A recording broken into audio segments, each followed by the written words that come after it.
سرباز او د اجیر په معاشاتو کې ماغه مبارزې رنګ راوړ او د حکومت نه جناب رئیس جمهور نه مننه کومه چې هغه دا شی ومانه او دا د بودیجې په دغه کې تغییر راغی.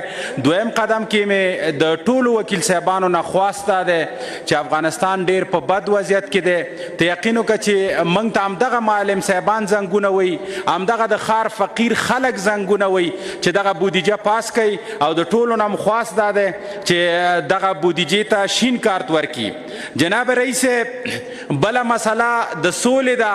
زه په طالبانو باندې غږ کومه چې د الله د رضا په خاطر او د دې مظلوم اولس په خاطر اوربند وکړي او د اوربند نه وروسته چې د دوی کومې مشروع غوښتنې دي اولس د دوی سره ولاړ دی او د دوی هغه مشروع غوښتنو ته به لبیک وایي. هر شرط چې لري د اوربند نه وروسته زه شخصا په پارلمان کې د دوی وکیل یم.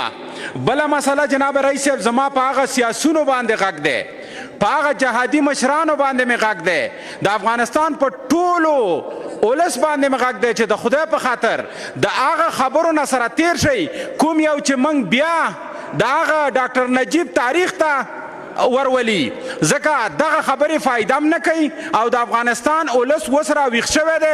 دغه کوم قدر چې نن لرئ تاسو په دغه ولس کې په دغه خبرو به دغه خپل قدر هم کم کوي. زموږ مشران هستئ، موږ درته احترام لرو. د الله په خاطر د خپلو شخصي ګټو په خاطر تاسو دا کار مه کوئ. د الله د رضا په خاطر د افغانستان په ولس ورحمیږئ او هغه جنګ ته هغه شیانو ته لمن مه وهئ چې افغانستان د بربادۍ په لور بیایي. خیر ده که تاسو ته څه نه دي رسېدلي، تاسو الله لرئ، ستاسو بچي م الله لري، په الله ځان وسپارئ. که نن درته چوکۍ نه ده رسېدلې، که نن درته مقام نه دی رسېدلی، انشاءالله چې آینده کې به تاسو ته هر څه ورسیږي، خو د افغانستان د اولس په خاطر د دغه خبرو نه سره تیر شئ. والسلام علیکم ورحمت الله وبرکاتو.